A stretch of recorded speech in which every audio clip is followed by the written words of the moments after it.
This is the story of a project that I've been working on for 5 years at the Gunks. The goal was to do 10 510s in a day. I pulled together Elana, Nick, and Josh to help support me and cast off into the beautiful fall weather.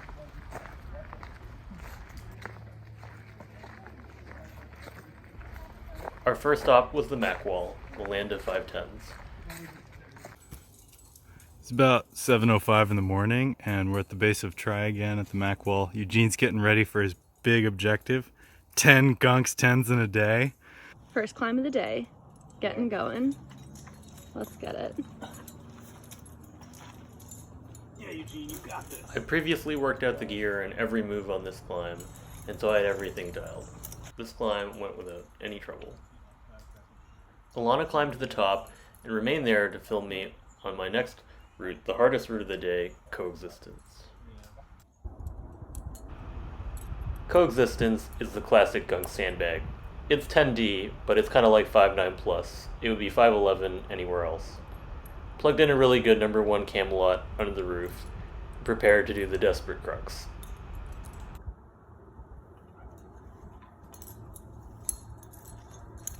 Nice.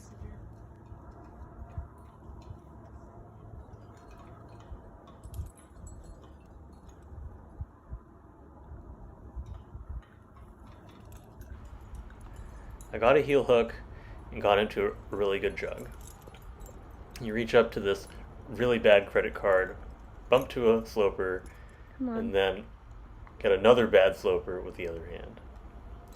And then you unwind and reach up desperately to a kind of diagonal crimp. One more move gets you to a good hold.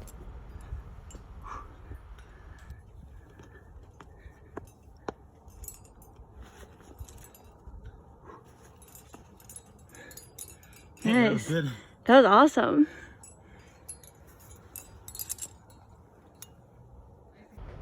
Next up was Star Action. I used to dyno the crux on this route, but I found it was way too low of a percentage to risk doing on a big day like this. You get in a pretty good 0.5 under the roof, and then instead of making a big long reach, you make a bunch of smaller reaches with little crimps.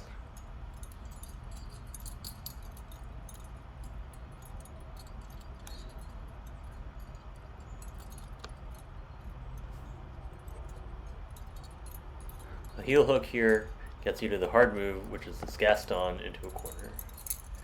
After that, it's pretty much over.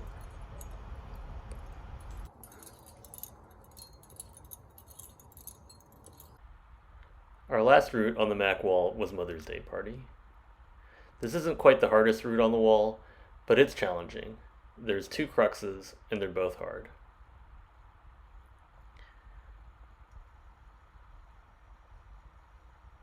First crux is off a ledge. You place some pretty small gear, and then you have to make some pretty weird moves on little crimps to get over this section. Climb up over some easier terrain and place some really good gear, and then you prepare to make some huge reaches to get over the roof. Next up was Space Invaders. This route was pretty hard. I tried it a couple of years before and flailed miserably. This time though, I spent a day working out the crux moves and the gear and practicing it on top rope. I hadn't sent it on lead, and so this was my first red point attempt after that. Nice.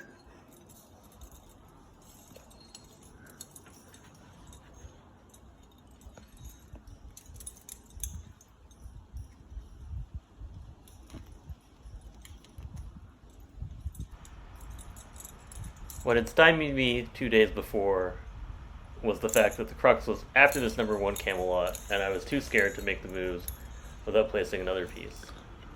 But I'd figured out you could get one more little cam and then do the crux.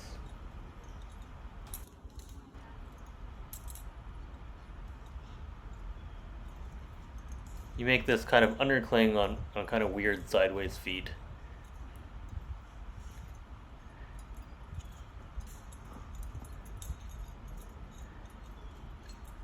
And then you get onto a pretty decent sloper and plug in that critical piece of gear.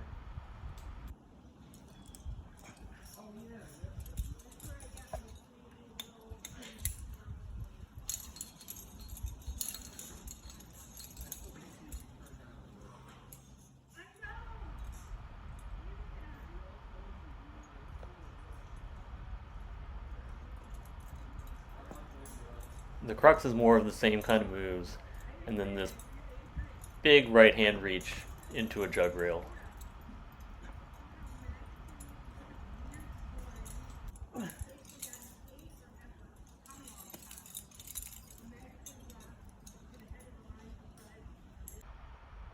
At this point, we ran into our first logistical problem.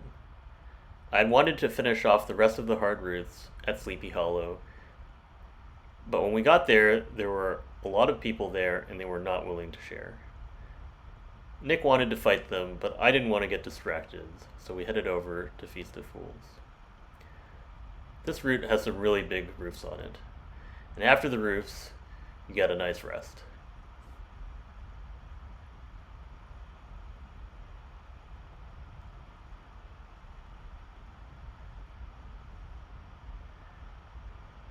I was feeling kind of tired at this point, so I really milked the rest before firing the rest of the crux.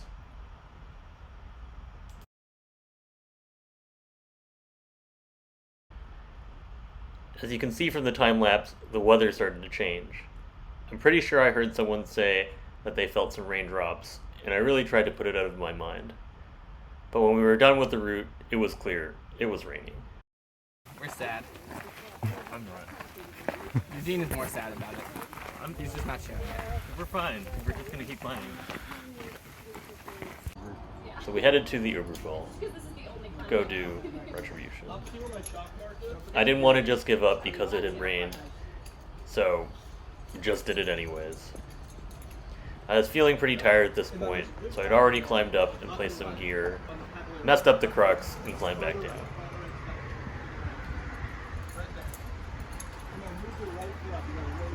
Key beta here is to match feet, put your right foot up onto a nothing smear, and then reach into this undercling. That lets you get your right hand onto this little crimp, tack your right foot up a little bit, and then reach onto the arete.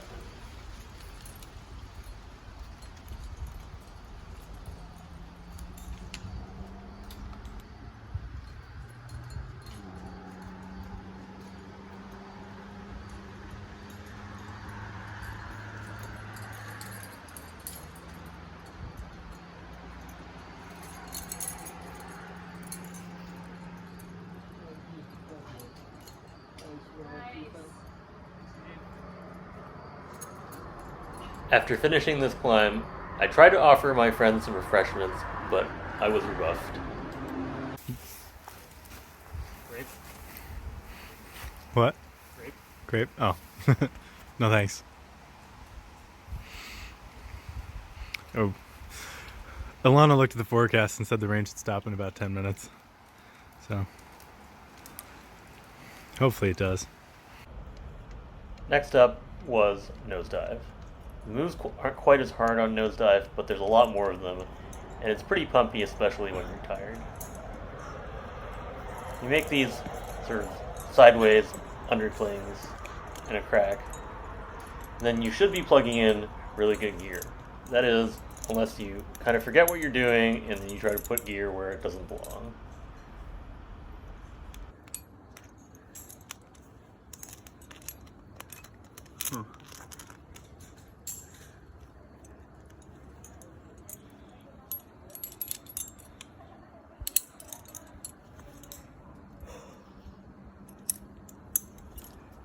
What's there? You kind of tack your feet onto these little rounded edges while side pulling and then placing a really good 0.5 until you get to a jug rail at the top.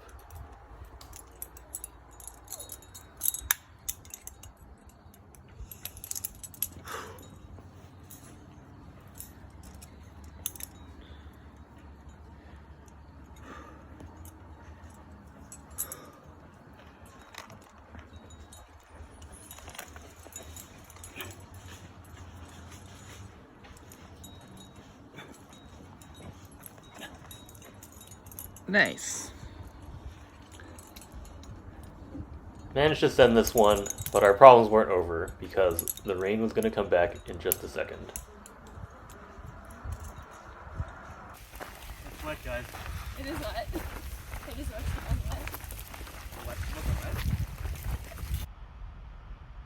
Our last two routes were in Sleepy Hollow. By the time we were ready to go down there, it started pouring again, and I was a little worried that things weren't going to work out. We were walking all the way down there, but somehow Elana and Nick managed to hitch a ride on one of those pickup trucks the Mohawk Preserve used. However, Josh and I were not lucky enough to be included in this, so we had to trudge our way all the way back down there. Wegetables is the easiest climb here, in theory, at 10A, but there's kind of an unprotected move at the bottom, followed by these big steep roofs. It wasn't all that easy after all.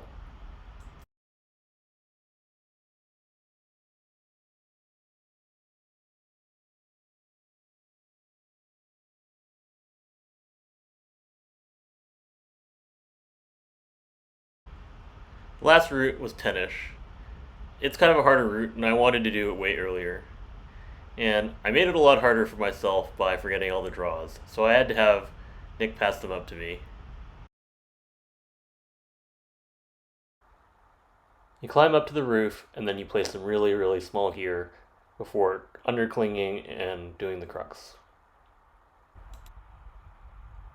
After the crux, you get a bunch more gear, but it is really pumpy to place it, and I had to hang here for a second. But that's okay, we called it good. So we're done. That was pretty impressive, huh? Yeah, that was great. He crushed it. So, it was a really successful day. We had some problems, but we just kept going. I'm really grateful to all my friends for coming to help. Maybe next year we'll do 20.